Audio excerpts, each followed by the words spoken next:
3750, that is also correct. Daters 16,000, cash in hand 8,500. Fine, everything is correct here.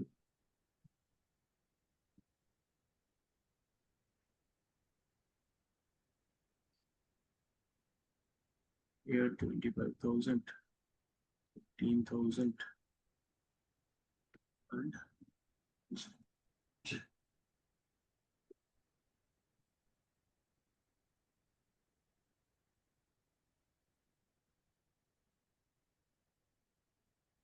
the retirement part.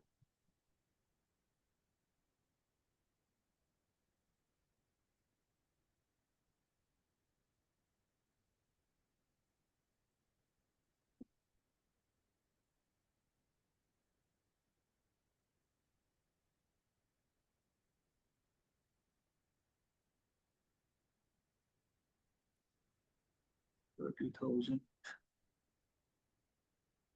in general reserve. Yes. The ratio is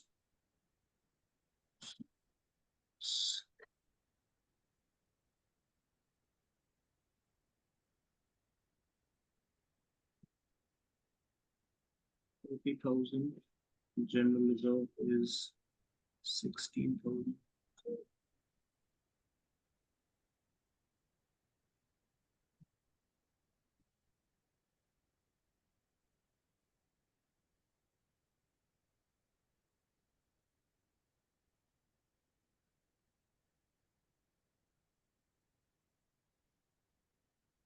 The stock is appreciated. Okay. The stock is appreciated 15%.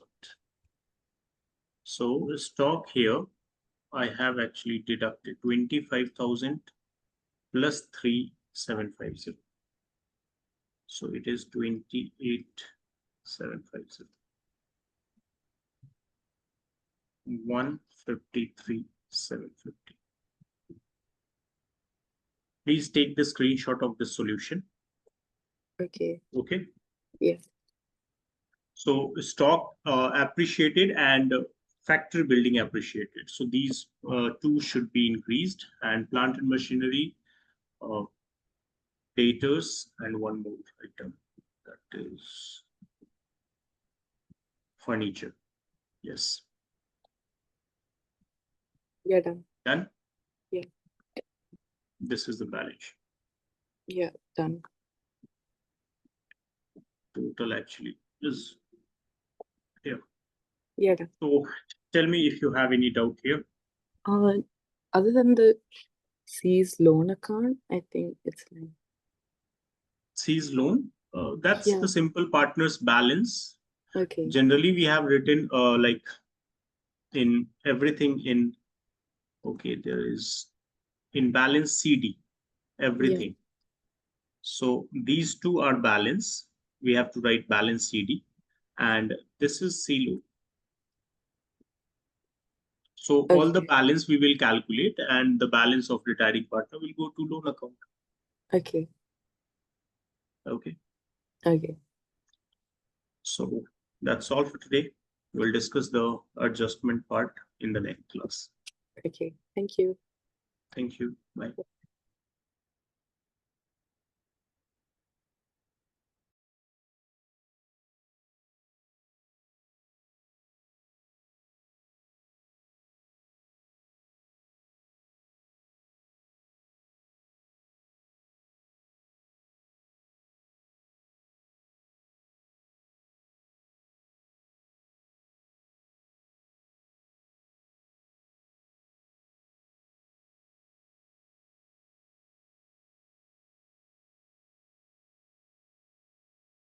Yes. Hello. Am I audible to both of you?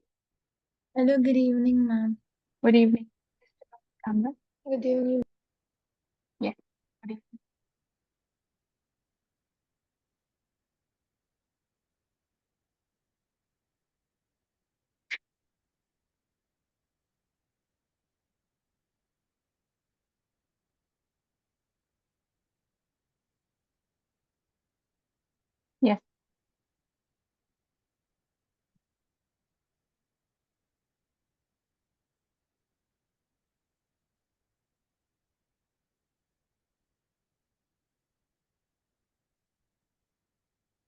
Yes. Arfan, Afshin, बच्चों, have you turned on the camera?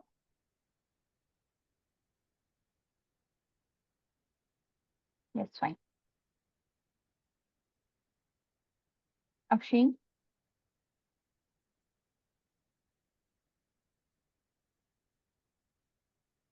fine. Yes. Okay. So I think in last class we did not have the class, and last class we started with the third chapter, that is metals and non-metals, and we finished one part of that, and Yes, that is the physical properties of metals and non-metals. Clear? I hope no problem in that. If there's any problem, please do ask. So we did. Sorry,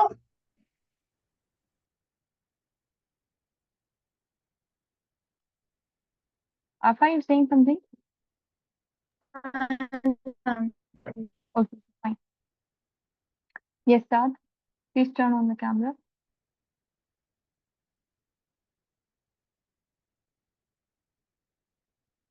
Fine. So the next topic is the chemical properties of metals and non-metals. The next one is the reaction between metals and non-metals. The next one is the metallurgy, and the next one is corrosion. Fine. So I would want to take the chemical properties of metals and non-metals at last. That's the most important thing. We'll stick to that at the last. So today I'll be starting with the reaction between metals and non-metals. How we will start reaction between metals and non-metals.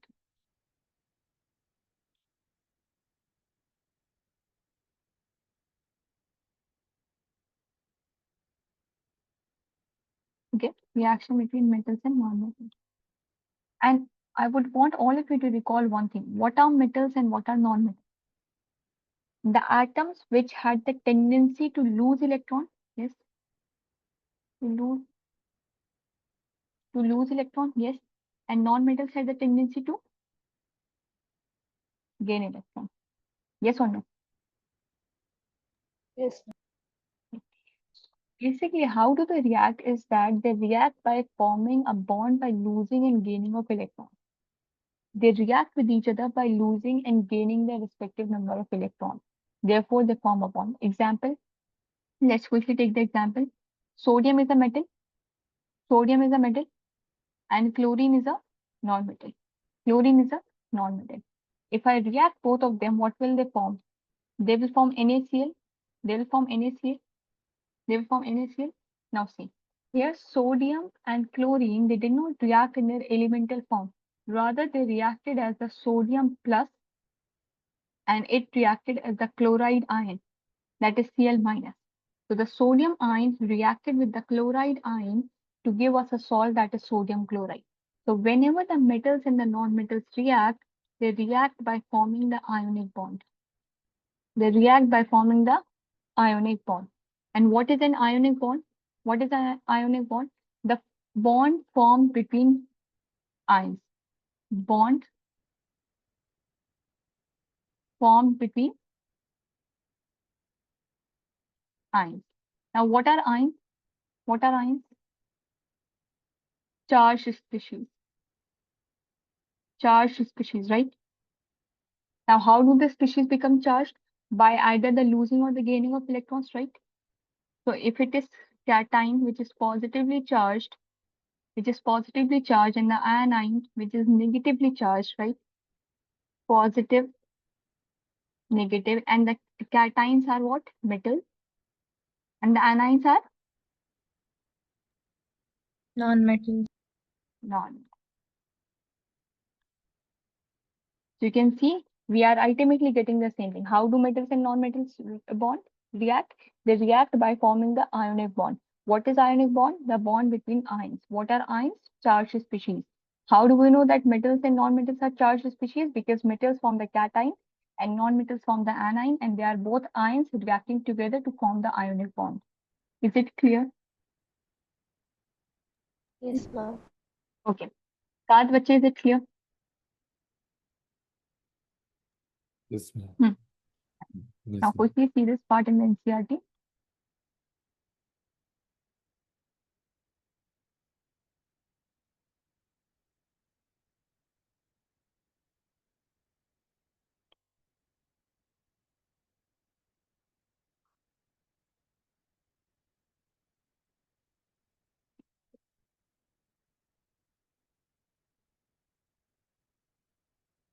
learned that noble gases have a completely filled valence shell. I'll discuss this very quickly. Now, elements have a tendency to attain a completely filled valence shell. And in doing so, one type of elements become the metals and the other type of elements become the non-metal. See, a sodium atom, just tell me all of you, do you all remember this? The valency and the electronic shell concept? I discussed this in detail in the bridge course.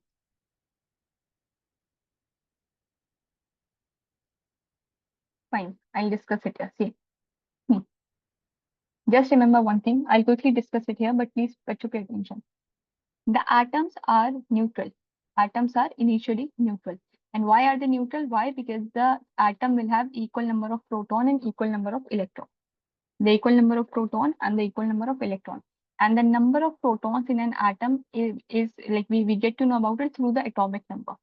The atomic number of an atom is nothing but the number of protons in the atom. Okay, wherever you feel that I should write it here, please let me know. Fine. So the number of electrons.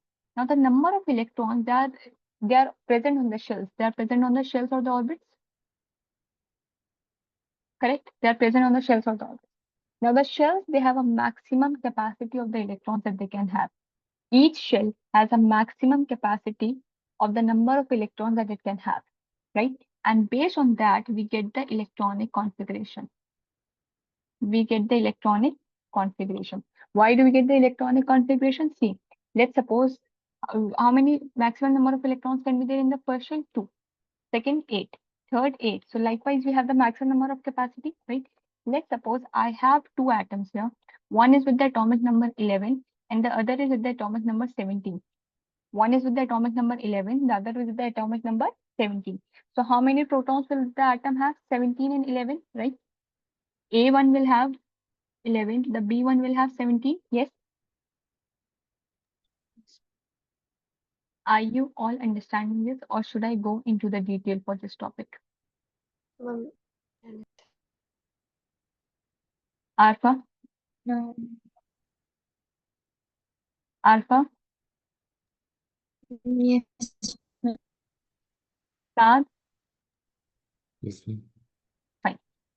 So 11 number of 11 is the atomic number, therefore 11 number of protons and therefore 11 number of electrons. Fine. So if it has 11 electrons, 2 will be in the first shell. Then we are left with 9. So 8 of them can be present in the second shell. So still we are left with 1. So 1 we'll keep in the third shell. Is that correct? For the atomic number 11, is that correct electronic configuration, right? Yes, ma'am. Now let's come to the one with 17 electrons. So 2 in the first shell, 8 in the second shell, 10, and still you are left with 7 electrons. So can I say that I will have 7 electrons in the third shell? I will have 7 electrons in the third shell, right? Fine. Yes. Now this is the electronic configuration of these two atoms having the atomic number as 11 and 17 respectively. Now every atom wants one thing. They want stability. What do they want? They want stability. And what is stability? Stability for the atom is to attain electronic configuration as nearest as that of nearest noble gas. Now basically what are noble gas? Elements which have the last shell as fully filled. Whatever last shell it has, that is fully filled. Let's suppose alpha has the first shell as the last shell. She only has the first shell, right? So you should have a maximum of 2 electrons. That means you are a noble gas. Afshin has the second shell as the last shell, but she has 8 electrons, which is the maximum capacity of the second shell. So therefore, Afshin is also a noble gas. Fine. Saad has 8 electrons in the third shell, which is the maximum capacity of the third shell, right? So Saad is also a noble gas. Are you understanding this? Are you getting this? Yes. We are concerned with the last shell. And we have a very special name for the last shell, that is the valence shell. What shell? Last shell is called as the Balance. Balance sheet. valence shell. So what is the atom wanting? Atom is wanting that I should have my valence shell as fully filled, because that is what the noble gases are having. Let's suppose I have 2 electrons in the second shell. How many electrons I have in the second shell? 2 electrons. So can I say my second shell is my valence shell? Second shell for me is the valence shell, right? And is it fully filled? No. Why? Because the maximum capacity is 8. I'm still having 2 electrons in the second shell. Alpha, is it understood to you? Yes, ma'am. Fine. So I'm having 2 electrons in the second shell. Now what will I want? I will want that I should have my last shell, which is the second shell, as fully filled. Yes or no? And I would want to attain a configuration as that of the nearest noble gas. So let's suppose, bache, let's see here. Let's see here. Please see here, look all of you. These are the 3 noble gases, helium, neon, and argon. You know, for the first 20 elements, these are the 3 noble gases, helium, neon, and argon. What's the position of the atomic number for helium? 2. Neon, 10. And argon, 18. So what is the number of electrons in the noble helium gas? Bache, number of electrons in the helium gas? 2, right? Yes, ma'am. So its electronic configuration will be 2 in the first shell. And we can clearly see the valence shell here is the first shell and it is fully filled. It is fully filled, right? Yeah. Right. For neon, we have 10 as the atomic number. So 2 and 8, we can see that the second shell is the valence shell here and it is fully filled. It is fully filled. For argon, 18. So 2, 8 and 8. 8. This shell becomes the M shell becomes the valence shell and we can clearly see it is fully filled. Any problem here? Any problem here? No, ma'am. No. Now see, let's talk about sodium. Let's talk about what is the atomic number? 11. What is the atomic number?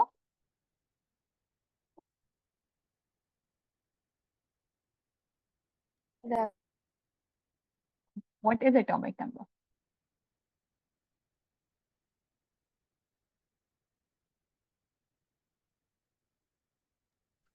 it is the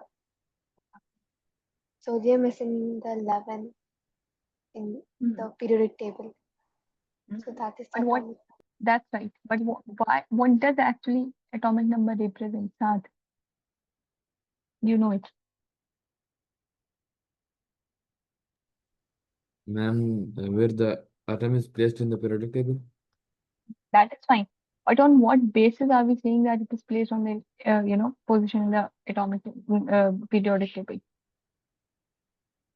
How are we getting the position as 11 for this thing, sodium? Why are we getting 11 as the atomic number for sodium? Alpha.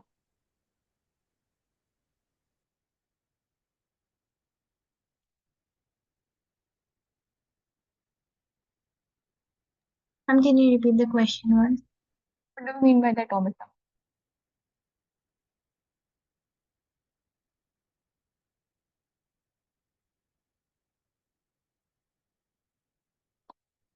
Fine. You'll revise it all of you. Atomic number means the number of protons in an atom. And the number of protons will be equal to the number of electrons in the atom. Why? Because the atom is initially neutral. And the number of electrons, therefore, we get as 11 for sodium. Now we have 11 electrons and we'll be arranging them on in different shells based on the shell's maximum capacity. So 2 in the first shell, 8 in the second shell, still we are left with 1 electron, so 1 in the last shell. Now the M shell, which is the third shell, becomes the valence shell for sodium. For sodium. Okay. Now see, sodium falls between neon and argon. No, sodium falls between neon and argon, right? It is 11. So it falls between 2 noble gases, that is neon, which is 10, and argon, which is 18. Which one is near to sodium? Which one is near to sodium? Neon. Yeah. Neon. Alpha, which one is near to sodium? Saad, which one is near to sodium? Ma'am, neon. Neon. What is the electronic configuration of neon? 2 and 8. What is the electronic configuration of sodium? 2, 8, and 1. Wait, Don't you think it will want to lose this one electron? If it loses this one electron, the electronic configuration of this and this becomes same. And that is what the atom wanted. It wanted to attain the electronic configuration as that of the nearest noble gas. Nearest noble gas, right? So therefore, it will lose 1 electron. Is it clear? Yeah. And if it loses 1 electron, it will gain a charge of +1. It will gain a charge of +1. Fine. Fine. Now let's quickly come to magnesium. Magnesium, which is the nearest noble gas to magnesium? start.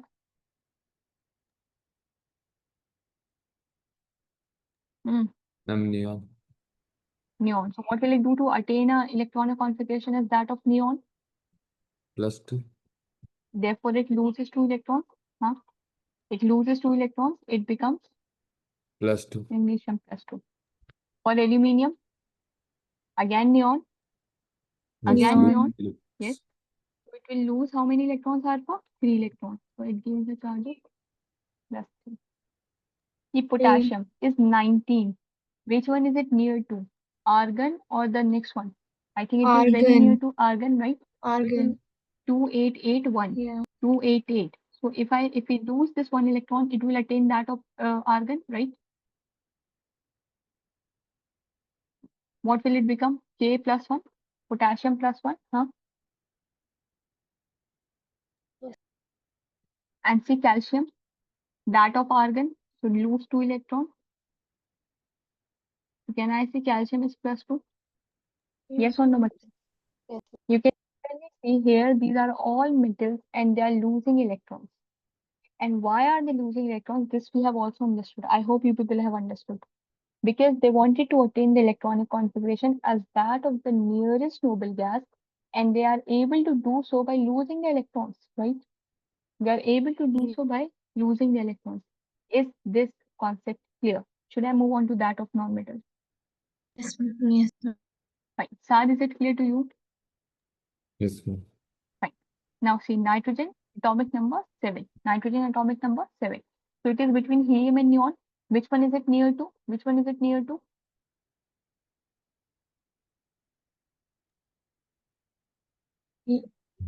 Helium.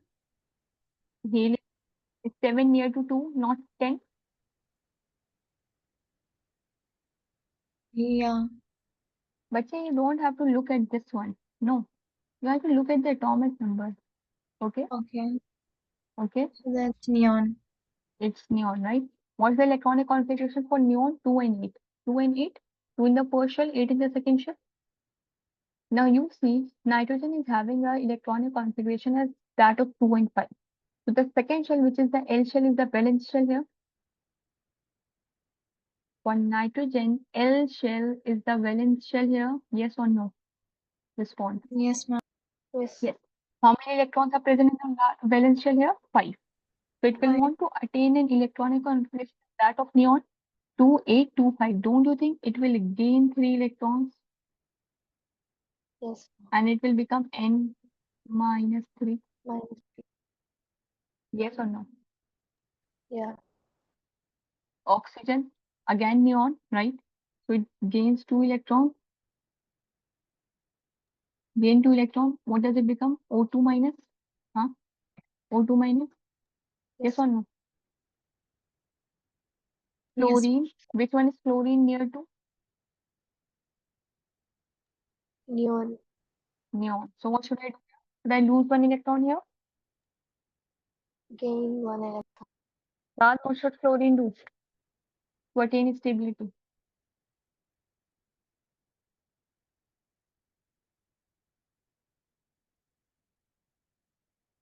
But just if I'm not understanding this, then Ma'am? please convey. So then we do not sit like this in the class. Yes. Ma'am, it will gain -1 electron. Yeah, good.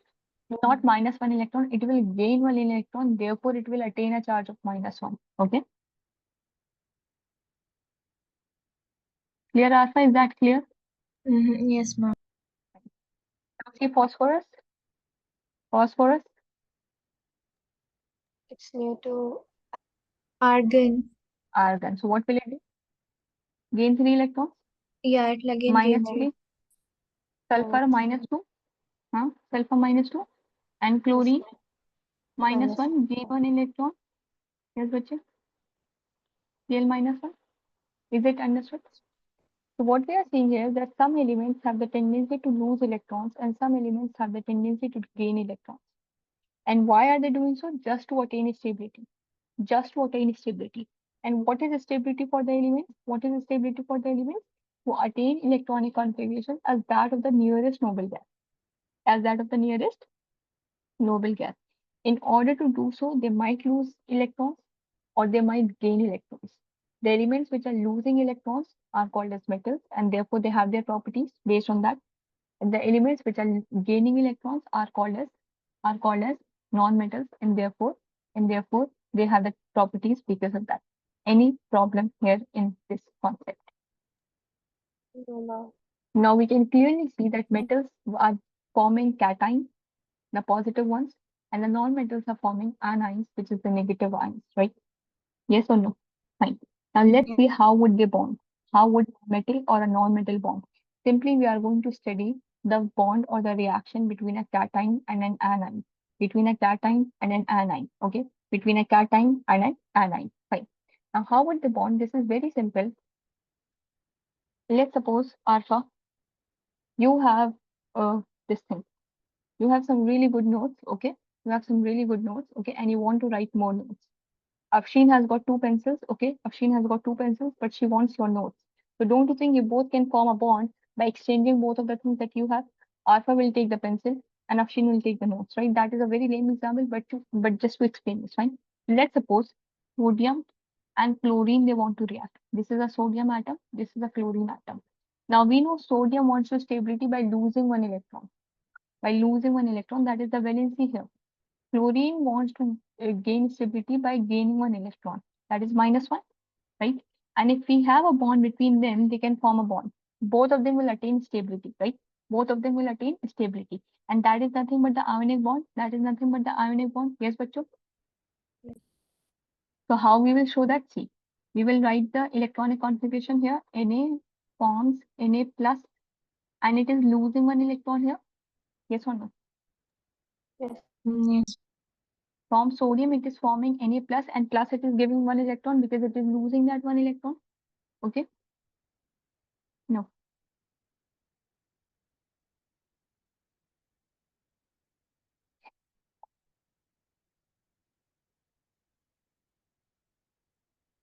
Is it audible? No. Yes, ma'am. I'm asking yes or no. Will it do like this? Fine. Chlorine, what will it do? It will form this, it will gain one electron here. It will gain one electron here. It will gain one electron here, yes.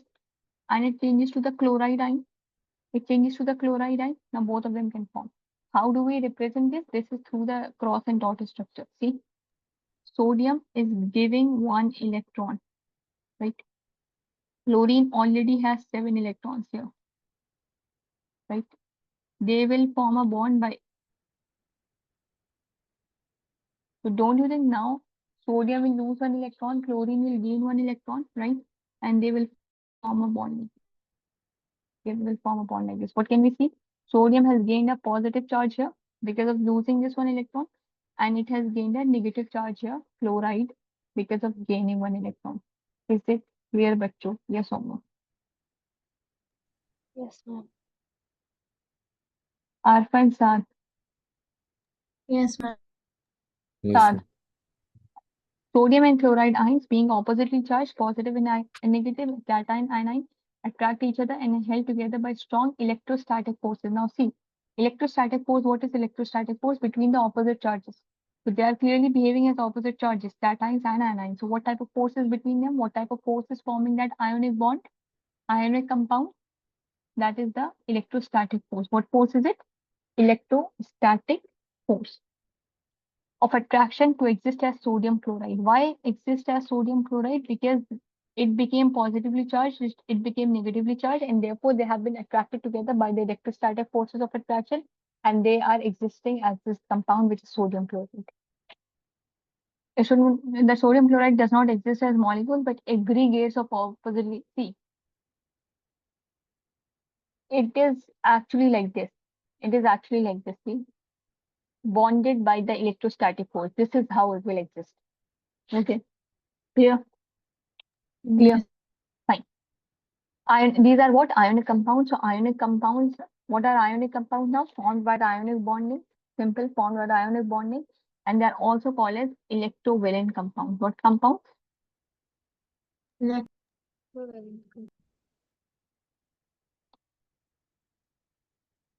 See here, magnesium is losing 2 electrons. Magnesium has a valency of +2, so it can lose these 2 electrons. Chlorine wants how many electrons? 1 electron. So if chlorine wants 3, simple, you should know this. What's the valency of magnesium? +2. What's the valency of chlorine? -1. If I cross this, what do I get? MgCl2. MgCl2, right? So we can clearly see that to one atom of magnesium, 2 atoms of chlorine are bonded. 2 atoms of chlorine are bonded. Yes, let's see here. Magnesium. 1 chlorine atom, how many electrons? 7. Right? Another chlorine atom, 1, 2, 3, 4, 5, 6, 7.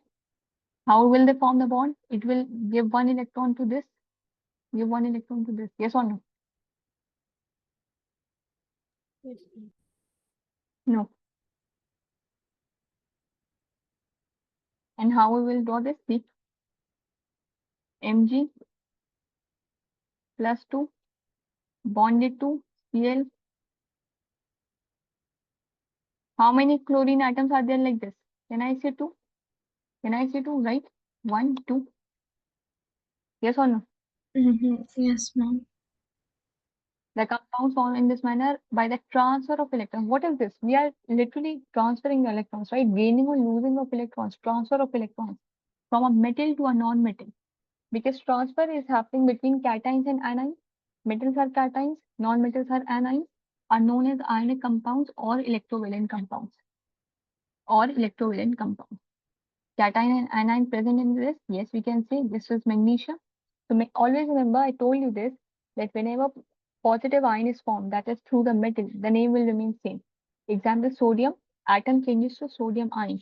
Magnesium atom changes to magnesium ion. Okay, but for non-metals, the name changes. Oxygen atom to oxide ion. Chlorine atom to chloride ion. Okay, fluorine atom to chloride ion. Fine. So what are the elements? What are the ions here? Magnesium ion and chlorine or chloride?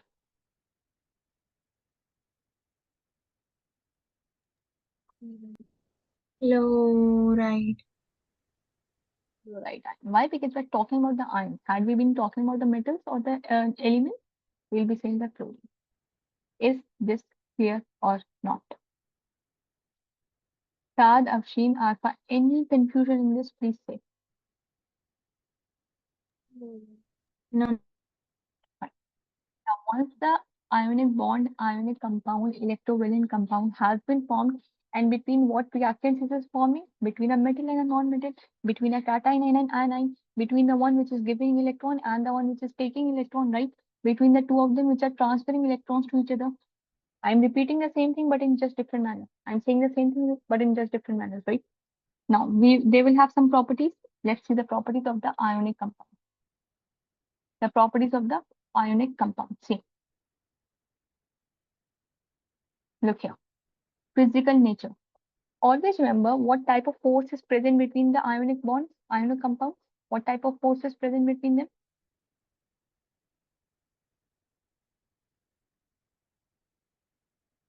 Forgotten.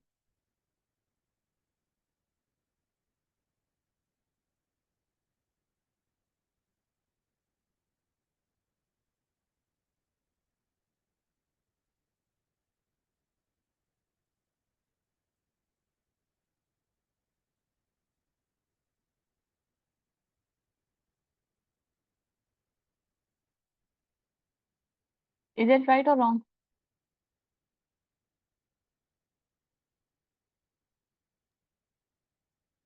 Hmm. Yes, Right or ma'am. wrong? It is right.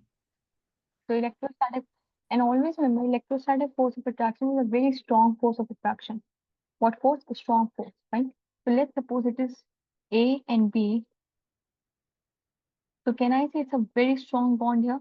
If I need to break the two of them, I'll have to apply a very, very, very high amount of energy. Yes, I'll have to apply a very high amount of energy. So therefore, can I say they will have high melting points and boiling points? Yes or no? Ma'am, yes. I'm not able to hear you. Your voice is stucking. Yes, ma'am. Sorry? Ma'am, I'm not able to hear you properly. Your voice is breaking. Okay. It's happening to all of you? Yes, ma'am. Okay. So let's suppose it is A and B. So electrostatic force of attraction is a very strong force of attraction. What force? A strong force, right? So electrostatic force of attraction is a very strong force of attraction. So let's suppose it is A and B. So can I say it's a very strong bond here? If I need to break the two of them, I'll have to apply a very high amount of energy. Yes, I'll have to apply a very high amount of energy. So therefore, can I say they will have high melting points and boiling points? Yes or no? Ma'am, I'm not able to hear you properly. Your voice is breaking. Okay. It's happening to all of you?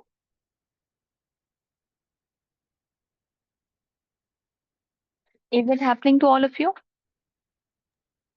Now it is clear, ma'am. So after half and 35 minutes into the class, fine.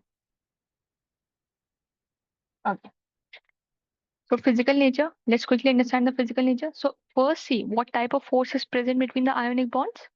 Electrostatic bonds, electrostatic force, right? And we know that force is very high, very strong. So we can clearly see that the properties of the ionic bonds or the metals and the non-metals reacted compound, right, will be because of these high electrostatic forces of attraction, will be because of these very high electrostatic forces of attraction. See, are solids and are somewhat hard because of the strong forces of attraction. What were solids? Very hard, rigid forces, right? That's it. Very hard forces between them. Therefore, they are solid and therefore they hard. They are hard. These compounds are generally brittle and break into pieces when pressure is applied. As soon as more pressure is applied, they are brittle. Why? Because this bond would be broken and they'll change into like this. Is it fine? Is it fine? Fine. Yes, ma'am. Melting and boiling point, see, because the forces are very high between them, if I need to break them, if I need to pull them apart from each other, I'll have to give equally high amounts of energy. Have high melting and boiling points. High melting and boiling points. This is because a considerable amount of energy is required to break the strong inter-ionic. What is inter-ionic? Inter means between. What is ionic? Between two ions. Okay, inter-ionic means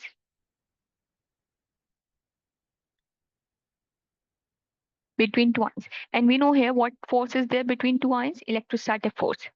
And if we have to break it, we need to apply the energy. I hope that is clear. Then solubility. Then solubility. See, what are electrovalent compounds?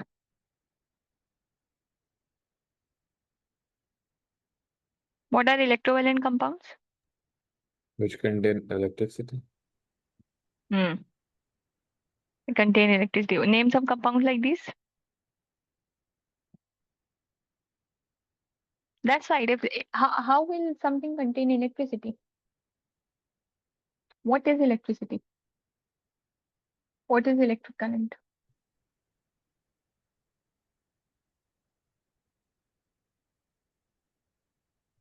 Hmm.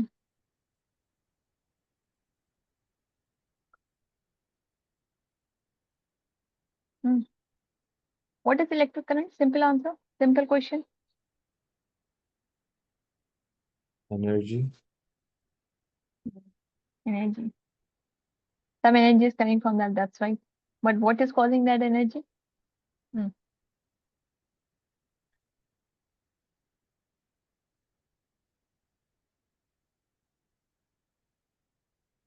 Electrovalent compounds mean the ionic compounds which are having the ions in the compound.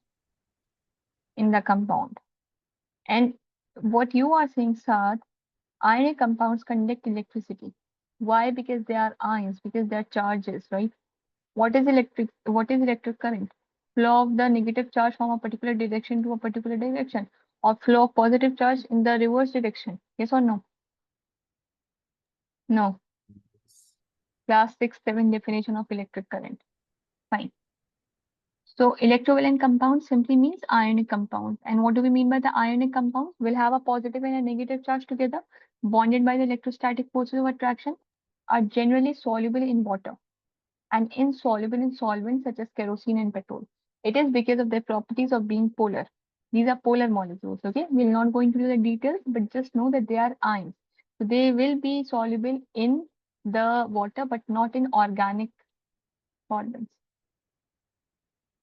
These are organic solvents, okay? Petrol and kerosene, and they'll not be soluble in that. Fine. The next one, conduction of electricity, the same point that I was explaining right now. If they are having charges, don't you think they'll be able to conduct electricity? Why? Because the charge, moving charge is electric current. Moving charge is electric current. Yes or no? Yes. Ashba, what is a pencil? What's a pencil? What is it used for? Writing. Writing. So if you have a pencil in your pouch, don't you think you'll be able to write? But if you have an eraser in your pouch, you'll not be able to write. As simple Yeah. as this. Now these compounds have the charges. What moving charges are called electric current, right? And if these compounds have the charges, then only they'll be able to move, then only they'll be able to conduct electric current. Are you getting the example? No.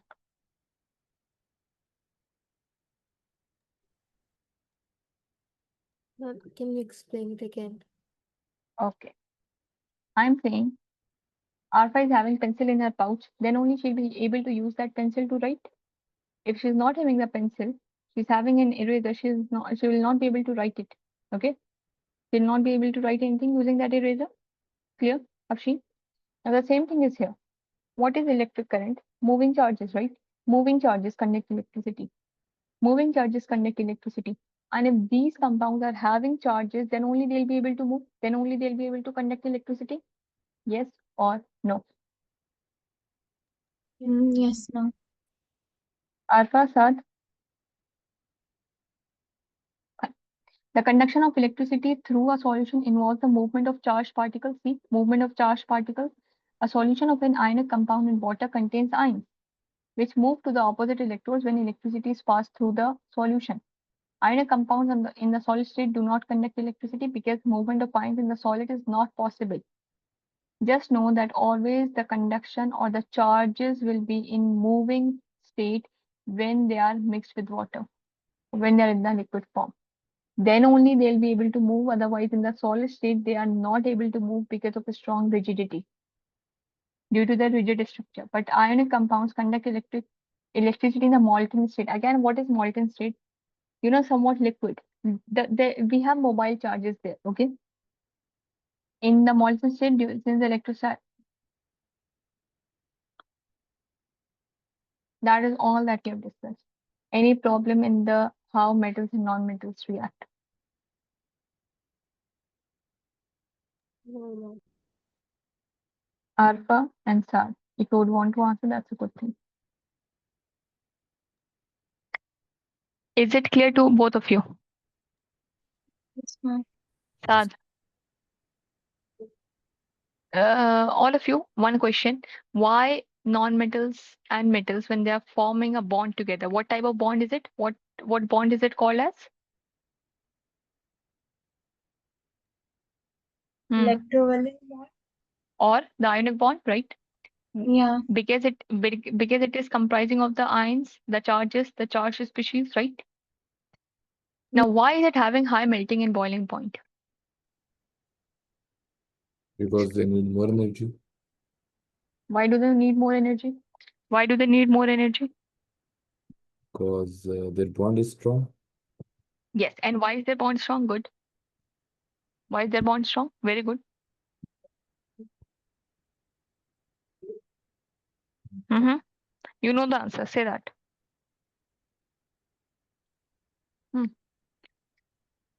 Can't remember. High electrostatic force of attraction is the reason of the strong bond between them. Fine. Ajay, tell me, NaCl is an ionic bond? Is NaCl an ionic bond? Yes, ma'am? Is NaCl an ionic bond or electrovalent bond? Yes, ma'am. So is it soluble in water? Is it soluble in water? Yes, it is soluble in water. What do we get to know about the property of this ionic bond? Are they soluble in water? Mostly? Yes, they are. Yeah. Okay. But will that be soluble in anything? Let's take any organic solvent, petrol, kerosene. Yes or no? No. Okay. Is it clear, bacho? Fine. Now write the Yes. electron dot structures for sodium, oxygen, and magnesium. Electron dot structures. Quickly write the. You can do that. What is the electron dot structure?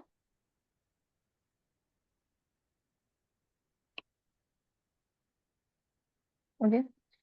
We'll write the electron dot structures through this. Let's quickly go through this activity. We have missed this. We take sodium chloride, which is an ionic bond. We take potassium iodide, again, which is an ionic bond. See, K plus I minus. Okay. Barium chloride, again, Ba2 plus Cl minus. Okay. So it is BaCl2. Any other salt from the science laboratory? Although I should not tell you this right now because in the second chapter we discussed it that salts are formed when cations react together to anions. When cations and anions bond together, what do we get is a salt. I hope you remember this.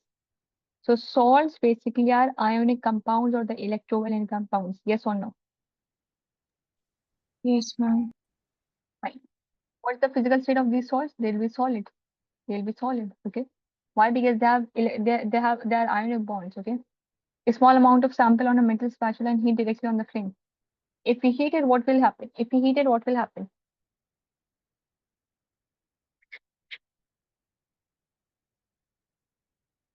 Hmm. Repeat with other sample. Any color to the flame. Any color to the flame. Yes or no, bacho? Will we get any color to the flame? Dissolve the sample in water, petrol, and kerosene. Are they soluble? Will they be soluble in water? I'm coming to these points first. Tell me. Will they be soluble in water? Will salts be soluble in water? Petrol and kerosene? No. Petrol and kerosene? No. Okay. Will they observe current? Yes, they will. Okay. If we have these, see, salt solution. What is salt solution? Can someone please tell me what is salt solution? I don't know what is salt solution. What is salt solution then? Solution of acids and bases.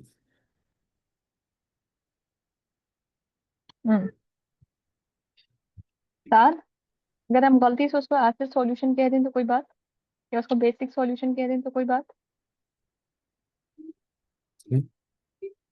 If you call the acidic solutions acid plus water as acid solutions, is there any problem in that? No. No. So then what is salt solution? Salt plus water. Salt plus water. And what will happen if we are dissolving salt in water? Becomes neutral. Becomes neutral. Excellent. Afshin, what will happen if we are dissolving salt in water? Basic in nature. It will become neutral. It will become neutral. What is neutralization? I'll not move forward if you're not telling the. When acids reacts with base to form Hmm. salt and water. They're forming salt and water, no? I'm asking if I'm dissolving a salt in water. I've just told you right now. I've just told this right now.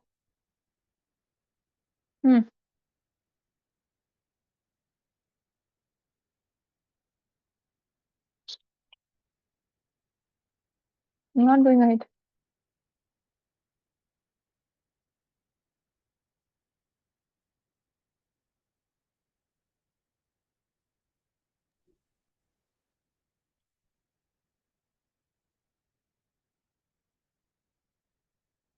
The dissociation of ions will take place. This was the same thing that we have been discussing in the acid, bases, and salt solution in the salt chapter.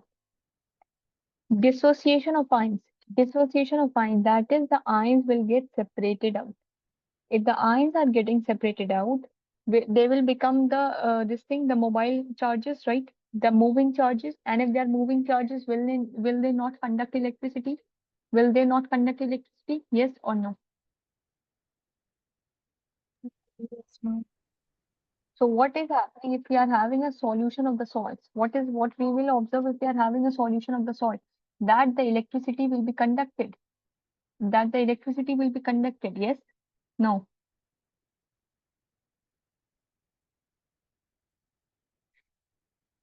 Please say yes or no. Is it understood or not? Or should I repeat it? Please tell the problem.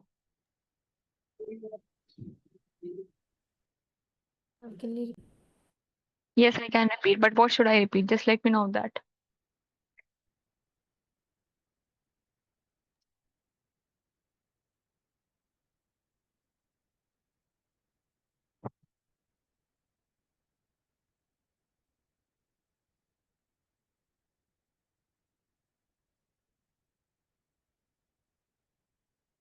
A cation and anion will be present in an ionic compound, right? A cation and an anion will be Yes. present in the.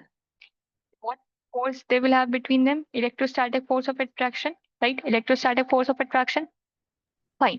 Now it is due to these three that this ionic compound will have some property. It is due to the presence of the cations, anions, and the high electrostatic forces of attraction that the ionic compound will have the property. I repeat, it is because of the presence of the ions, that is cation, anion, and the high amounts of electrostatic force of attraction that the ionic compounds will have their properties. Yes or no? Please say yes or no. Yes. Yes. Now see. If they have high this thing electrostatic force of attraction, we'll need more energy to separate them, right? So therefore we get high melting and boiling point. High melting and boiling point, right? Is this understood? Yes, ma'am. Yes. Fine. Now second, what is electricity? What is electricity? What is electricity conduction? What is it? Moving charges, right? Moving charges. Electricity. They conduct electricity. Yes or no? They Yes. conduct electric current. Okay. Now, can the ionic compounds conduct electric current? Yes, they can. Yes, they can. When can they? When can they? Ionic compounds can conduct electric current when they are in the ionic form. When they are in the ionic form, yes. Yes, ma'am. When will they become in the ionic form? See, here they're in the compound form, bache. If you are able to dissociate them into Na plus and Cl minus, then only they'll be able to conduct this, right? Yes or no? Then only they will become moving charges. Yes or no, bacho? Yes, ma'am. Yes, ma'am. And when is it happening? When they're dissolving them in water. Whenever the salt will be dissolved in water, it will have dissociation of ion. Just know this. And whenever we are having dissociation of ions, that means you are getting mobile charges. Yes, bacho. And this is nothing. If you pass electricity through them, the electricity will be conducted, therefore conducted. And whenever electricity will be conducted, we can see the glowing of the bulb or whatever we are using as the sample. Yes. Yes. Is this understood now? Please say yes or no. No. Saad, is it understood now? Afshin? Yes, ma'am. Yes, ma'am. Any problem now? Please say. If there's any problem, no worries. We'll discuss it. No, ma'am. Fine. Come to this again. So if we are having a circuit like this, but if we are having a circuit like this, and if we are having a salt solution, what is salt? Cation and anion, right? What is salt? Cation and anion. That means salt is an ionic compound. You will have to understand this. Salt is an ionic compound, right? And if we are having solution form, that means we have dissolved that in water. If we have dissolved the salt in water, the dissociation of the ions of the salt will take place. Therefore, we will get mobile charges. Yes or no? We are having mobile charges here in this. Yes, ma'am. And if we if we pass electricity through this, these mobile charges will conduct electricity. And if the electricity is conducted, the bulb will glow. The bulb will glow. No. Why? Because electric current is flowing like this. Electric current is flowing like this. Conducting electricity means what? Electric current is able to flow, right? Electric current is able to flow through the circuit. Should I start taking the physics class as of now? Huh?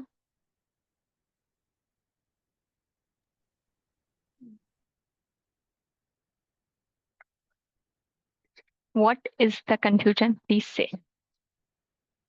I cannot understand your confusion like this from your mind. You will have to say it. Alpha, what's the problem, bache? Saad, what's the problem, bache? Say that.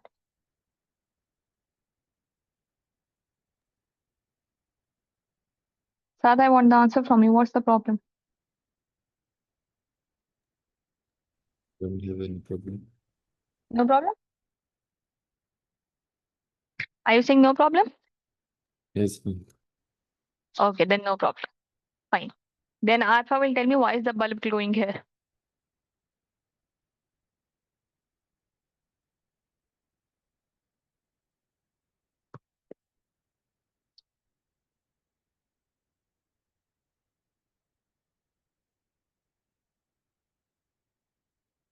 Saad, why is the bulb glowing here if you are having a salt solution and then passing electricity? Because electricity is going to the Hmm. bulb. How did it go to the bulb? What was it? Who took it to the bulb? This rods. Graphite rod. Acha, these were, huh? Afshin? Rod, graphite rod took the electric charges and then Alpha, who took electric current to the this thing to the bulb? The electric.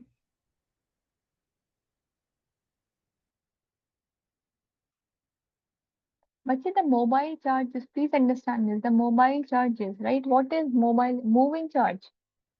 What is mobile charge? Moving charge. Just know this. And how did we get the moving charge here in this? When we dissolved the salt in the solution, we got the moving charges. Why? Because the salt was ionic compound. It had ions. And if when we dissolve it in water, we get the salt solution, the ions of the salt dissociate, right? We get the moving charges. These moving charges conduct electricity. Therefore, we see the bulb glowing. Is it clear? Yes, sir. Yes, ma'am. Yes, ma'am. Fine. Now see, melting point is differing here. Melting point, boiling point, all of that, you can see the melting point of some of the ionic compounds. It is comparatively higher. Fine. Yes. Now coming to the second point here. When we heat them on a metal spatula, what are we getting? Directly on the metal spatula, what we'll get? We will see the flame. Yes, we will see the flame. Yes, we will see the flame. And the color of the flame will depend on what type of metal I have in the salt. What type of metal and anion, but mostly metal I have in the salt, okay? Because different metal will give different colors to the flame. Different metal will get different colors to the flame. Example, it is sodium chloride. We'll have a yellow flame. What flame? Yellow flame, okay? Write it. What's the next one? Potassium iodide. We will get a lilac color or a violet color. I should write it on the properly, just a second.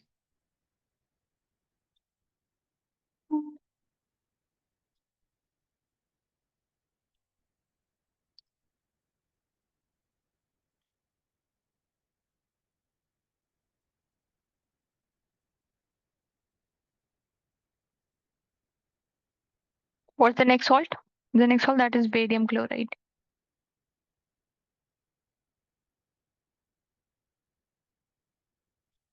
Clear? What's the next one?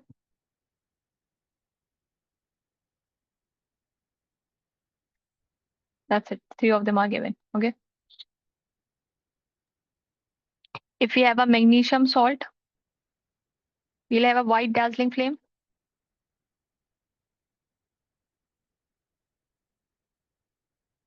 Sodium will give yellow, zinc will give the white color. Not the white, but the bluish, something related to the blue color. Okay.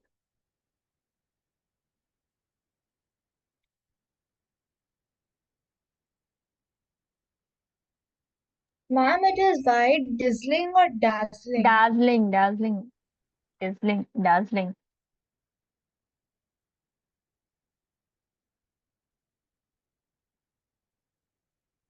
Okay. Fine. Is it okay with all of you? What was the third one? Right, just a second. The barium chloride one. Yes, ma'am. The greenish one. What is it? Green. Greenish flame. In the next class, inshallah, we'll be starting with the metallurgical processes. So I would want all of you to be more attentive and at least go through the part of the NCERT, whatever we have discussed today. This is really easy. Just try to understand it. I'm quickly, summarizing it. Metals form the cations by losing electrons because they want to gain stability.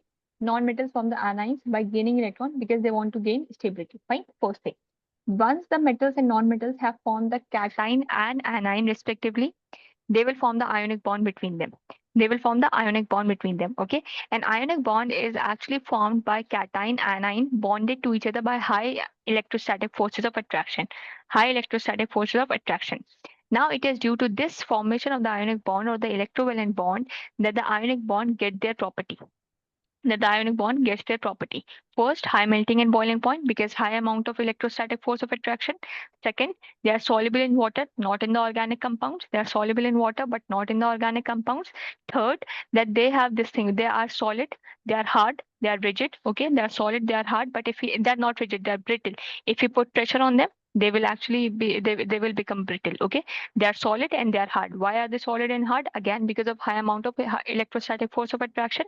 And the last one, why do they conduct electricity? Because they can form mobile charges. They can form mobile charges when dissolved in water because they are present in the ionic form. Once they are dissolved in water, they will get dissociated. They will form the mobile charges, the moving charges, and it is these moving charges, when they are supplied with electricity, that these moving charges will conduct electricity. If they are conducting electricity, the bulb or whatever we are using as a sample will glow. I hope that is clear to all of you.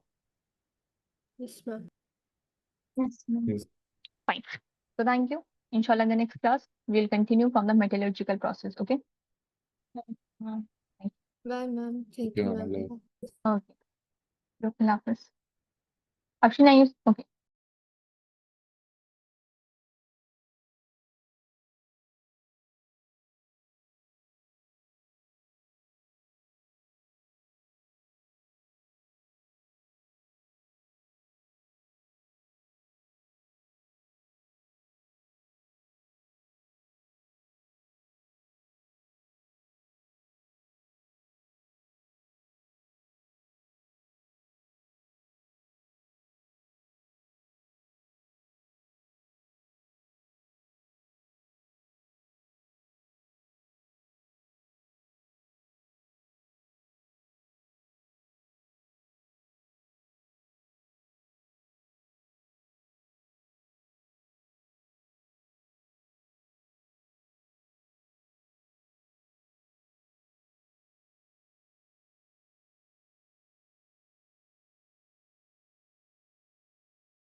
Hello everyone, good evening.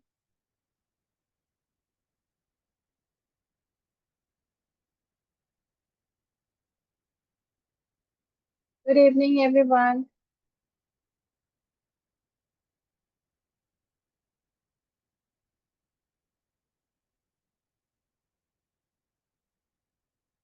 Am I audible?